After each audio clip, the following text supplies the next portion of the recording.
Ever since the massive changes to, in particular, the Terran mechanical units from the starport as well as the factory, all of the matchups for Terran have been changed up quite a bit. I would say, in particular though, Terran versus Terran is probably one of the most complicated and one of the most difficult matchups to play ever since. And I'll try to explain to you exactly why that is in just a little bit, but let me first off go ahead and introduce both of these professional players. Spawning in the bottom left corner, playing with the red SCVs, we have none other than Mouse HeroMarine. And his opponent, spawning all the way on the other end of the map in the bottom right corner of Newkirk Precinct. Playing with the blue Terran pieces, we have none other than Alive. So let me try and explain to you why this matchup is so complicated, right? Because a lot of it feels like chess. Basically, right, ever since the beginning of StarCraft 2's, the entirety of the game, really, the matchup has been dominant with siege tanks and marines. It's the most common unit composition, and in many instances, it's the one composition that is the most common one in pretty much every single scenario. Now, of course, we do see the addition of all kinds of other units as well, but sort of the meat of pretty much all of the Terran versus Terran mid-game armies is indeed the siege tank marine style. However, with the Legacy of the Void release, you could go ahead and pick up a siege top tank into a medevac and drop it sometime else as well, once again, while in that siege top mode. But a couple of months ago, they removed that ability from being into the game, and now you can no longer pick up a siege top tank. You can still pick up the unsieged version, but no longer the sieged version of the unit. And really what that means is that even if you are, say, 40 supply ahead of your opponent, right? Oftentimes, it can be very difficult to close out the game. Whereas in the past, you could just sort of drop your entire army right on top of your opponents. Right now, you're going to have to fight into your opponent's sieged up tanks initially, which can become very, very tricky. On top of that, the air dominance is a very important part of the game. Oftentimes, the player that has got the air dominance can go for example, a bunch of doom drops. You load up all of your stuff into medevacs and drop them into your opponent's main base, completely bypassing their siege tanks altogether. But more importantly, when you've got the air dominance, you can also go for example, liberators. And liberators will force, with their anti-ground mode, your opponent's siege tanks to go for the unsiege as well. However, if you overextend, all of a sudden, the marines get back in action, and if you lose the air dominance, the game can become very tricky as well. And really, all things considered, just take it from me, Terran versus Terran is not an easy matchup, and it's one of the matchups that becomes very interesting. All of it comes down to vision, in particular a little bit later on into the game. If you can keep track of where your opponent's army rather is located, you have a massive advantage. And of course, Terran players have got sensor towers, they've got, cheap units they can spend to get some more vision. They can also, of course, use the scans of the orbital commands, and really all of it comes down to some very difficult and very tough to make decisions. Now, both players right here in this match going for very different builds. While we do see the starport here added on as well as that second gas a little bit later, HeroMarine did go for a very quick expansion. On the other end of the map, however, we do indeed see that switch over on the starport already. You will be able to start producing ravens here shortly, and only just now do we see the expansion. So Alive, more than likely planning to get a bit more aggressive here in just a little bit. Raven has become one of the most common, one of the best go-to units, because of course it's not only a detector, allowing you to, for example, see cloaked banshees, but more importantly, it now actually has become a force on its own as well. The auto turret, the sentry that it can throw down on the ground, deals a very substantial amounts of damage, and you can actually two-shot workers with it. Very, very nice. Plus, of course, PDD and the Hunter Seeker missile can also become very nice. Now, getting the kill on the SCV would be huge, but no, the Reaper is forced into the main base, at the very least 4 right now. My HeroMarine will get a super nice scout here, and while indeed that Reaper ends up falling there eventually, he figures out exactly what it is his opponent is going for. Another one of those units that was not seen at all just a couple of months ago is indeed the Cyclone. Very cool unit that deals a lot of damage in just a very short amount of time. And indeed, we do see some right now for HeroMarine as well. He's loaded up a medevac here too, so he will be able to go for some aggression here. But look at that damage output. It's ridiculous. Like, they're sort of like glass cannons. They can die very quickly, and particular siege tanks are very good at them. But the early part of the game is all about the Cyclone as well. Second Raven, however, just about to finish up, and it looks like we may very well see some aggression here for HeroMarine, as he is indeed pushing rather up this ramp. I would not be surprised if we see that sentry turret here very shortly. There indeed, the first one goes down, as well as the second one from the second one, and look at that. That damage is ridiculous. Now, of course, HeroMarine actually gets getting himself a very nice supply lead here already. He didn't only have himself like a faster expansion than his opponent, he's already mining from it as well, and he's got himself a super nice supply lead too. Now, the one thing that he doesn't quite have here is like the air dominance, okay? His opponent definitely has got a lot more starport-based units, but of course, Alive will have to start adding on more factories and more barracks here very shortly if he wants to continue onwards with the units that he's got right now. Reapers trying to make their way across the map. We do see a very quick third command center now as well for HeroMarine, so I love that, actually pushing that advantage really very nicely, making sure that he gets himself, you know, that economy advantage and then just simply building upon it, which can become a little bit more tricky. Apparently, we do indeed have a drop here, but the Cyclones locking onto that medevac. And in the nick of time, they do indeed manage to clean that up. And that is a rather big thing right there for Alive. He's just now adding on more and more production here. He's getting himself the very first siege tank out now as well. But that's super good for him because it allows him to sit back for a little while longer. Now, HeroMarine trying to spot any incoming drops with the singular Viking here that is trying to move across. Also having, of course, that Cyclone here ready to intercept and lock on to any medevacs that turn up close to his base. But it looks like he knows very well that nothing is going to be coming in here at the very least for the time being, as he is going to be forcing those units around for a little bit longer as well. Now, one thing you may already notice if you haven't watched TVT as much as of late is that there's really not a whole lot of like medevac play here, right? We've seen like a single one, but a lot of it comes down to like that Viking and that air dominance, and it looks like Alive is now smelling blood as he is indeed moving across the map with a pretty sizable force here. Does he bring the siege tank as well? It looks like he indeed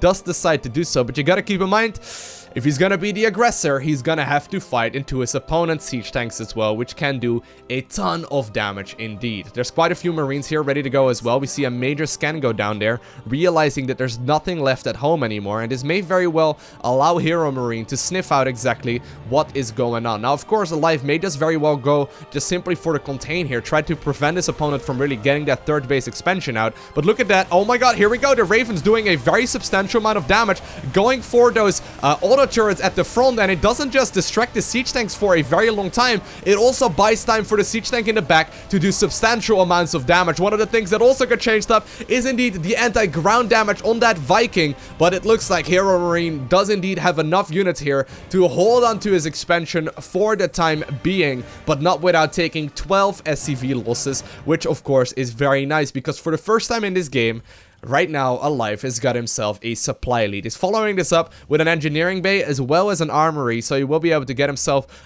some more production in that regard. And he's also getting more and more barracks here as well as a third command center. So very nice move here. Double medevac drop, trying to move in right now. They did indeed spot that Viking. The Viking apparently also did see it as well right there. At the same time, the auto turret right there picking up a couple of kills, and oftentimes that can very quickly ramp up. I love the double pronged aggression because you can see the damage here, very substantial, right? That's picking up 6 kills already for 200 gas. It's a pretty big investment, but early game, they are absolutely astonishingly good. I mean, without the Ravens, that aggression that he just went for would have not done a whole lot whatsoever. And while Alive indeed was trying to go for a relatively minor doom drop into the main base, seeing that single Viking there sort of prevented him from going there altogether. But of course, it only takes a single mistake to try and get on out of there. Now, eventually, the Viking does indeed catch that the Raven is out on the map. It doesn't have energy right here for a sentry turret, so it will be forced to get killed. And, you know, it basically falls to the ground. It's a little bit disappointing, I suppose.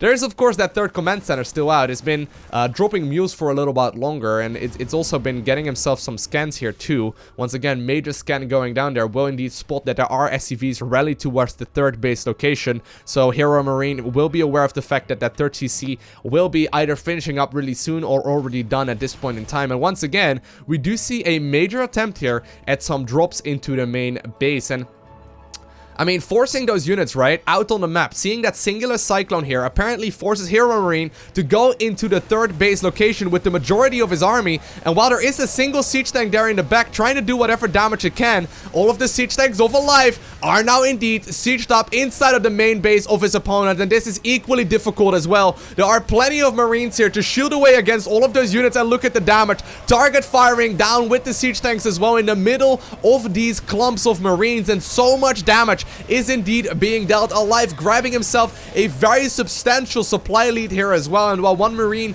is brave enough to start fighting right next to the siege tank, and while they will be forced to unsiege for the time being, Alive has already done the damage. He may very well continue onwards for a little while longer if he decides to drop here into the third base, that is, but it looks like instead he's gonna wait for the reinforcements and make sure that he's got himself a very dominant lead as far as the army supplies go, and that move right there was definitely granting himself a huge lead. Of course, once again, it's all about vision. We don't see the low ground right there. If you are HeroMarine, while you get a minor little bit of vision after the siege tank have shot, it's very difficult to keep track of exactly where your opponent's army is located, in particular when you have to fight up to the high ground, and that's the disadvantage of taking this expansion. Look at all of the Terran production though, moving across the map with a limbo line of units. I wonder how aggressive though Alive really wants to be here. Of course, if he overextends, that does leave his main very vulnerable to drops in particular, but so far it looks like he's confident enough to start shelling away right here at that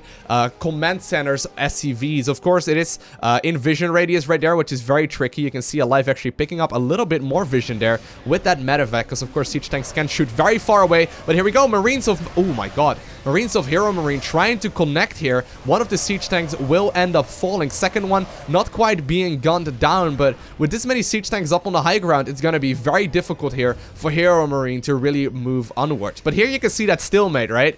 You get sort of like these weird trench wars oftentimes in Terran versus Terran, where neither player really wants to move into their opponent's player's siege tanks, because both know very well that even though Alive right now is roughly 50 supply ahead, closing out this match is not going to be easy. He's getting himself +3/+2. He's gotten himself a oh, actually, that's not a fourth command center. It's the third one, the main, that he's going to be moving over towards the fourth base location instead. And he is still fighting. He's trying his best to pick up whatever siege tanks he can. Of course, splitting up his Marines to try and get as much value out of those as possible. Also trying to stutter step backwards with the Marines on the ground here to get back inside of that siege tank radius. Both players scouting and scanning ahead. Of course, the Marines will be able to start tanking a lot of the damage here, while the siege tanks in the back do very substantial amounts as well. And somehow, some way, it looks like HeroMarine may very well be pushing back here. He managed to clean that up. That was absolutely insane, because Alive was indeed the defender in that engagement, but still so much of his supply was on the other end of the map, and while he still has got a very dominant lead,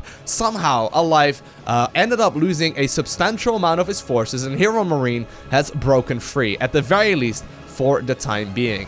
SCVs repairing up that singular siege tank right now at the third base location as well. A new one joining in the fray very shortly, but he does not want to allow the siege tanks to get up to this high ground once again. Of course, though, you gotta keep in mind that still drops in the main base could become a very big issue. The natural, relatively vulnerable as well. Massive scan actually going down right now, seeing that Alive's army is not currently located there anymore. Does he have vision of this army right here, right now? Apparently, he is indeed sniffing it out, and he will be able to figure out very shortly that all of the Terran units are indeed trying to set up a surround at his third base location. But is this a correct engagement though for Alive? While he is very far ahead, he's got troubles closing out the game, exactly like I was saying earlier. And all of a sudden, HeroMarine's army is looking very, very menacing. He doesn't have that many workers left over anymore. He's actually got half the supply when it comes to that, but his army is still most definitely up to par as well. Stimpack being used here by Alive. Alive trying his very best to connect with the opponent's siege tanks as well. However, sieging up his own tanks in the back there prevents the opposing players' Marines from connecting with it very easily. And both players leapfrogging siege tanks right now, trying to get closer towards the combat. Of course, Alive having that single medevac out in the front to try and obtain more vision. Look at this, right? Since siege tanks can shoot from so far away, vision is absolutely everything. And while neither player really has got any Vikings, and the Ravens ended up falling here as well, a lot of units are still available here for HeroMarine. He's closing the distance, somehow managed to clean up that advantage, and while his army supply is most definitely still looking scary, he is on a bit of a timer here. The longer this game goes on, the more difficult this will be. He's only producing 3 Marines at a time, whereas his opponent is now producing 13 every second that this goes by, and that's definitely not what he wants at this point in time.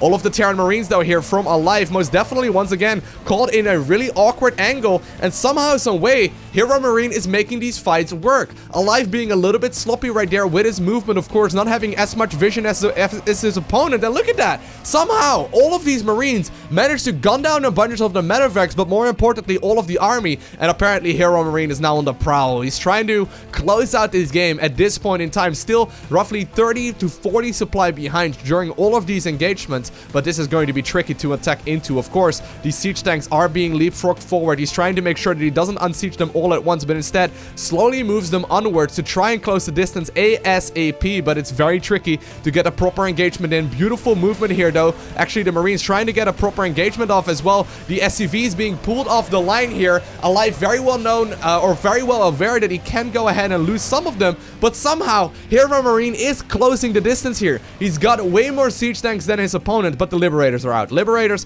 very good in this scenario. There are no Vikings right now for the Terran player in red, and that does mean that these siege tanks will be under a lot of threat once they siege up right underneath the Liberators. However, look at that. All of a sudden, the Terran Marines once again connecting onwards, and the third base is under fire here. Of course, you gotta keep in mind that Fort has been mining for a very long amount of time as well, and HeroMarine not quite aware of that fact just yet. Will not be happy to find out when that one is up in just a little bit, but he is making this work. All of a sudden, the supply counts are looking much more even once again, but now he is forced with the task to fight up a ramp, and that's not quite what you want to have happen here. SCVs once again pulled off the line. Liberators are joining in the engagement using their anti-ground mode right away again as well, and somehow it looks like Alive has managed to, for a very long time, pick up an engagement. And while HeroMarine was valiantly fighting back in this game, he did not end up obtaining the victory. I hope you guys enjoyed watching this video. If you did, make sure you hit that like button down below, and if you want to see more, make sure you hit that subscribe button as well so you get a notification as soon as I upload more. And on top of that, you can follow me on Twitter, Instagram, and Facebook. I'd really appreciate it. Links are down below in the description. I want to thank you for watching. Have an amazing day. Do not forget to smile, alright? And I'll see you in the next one.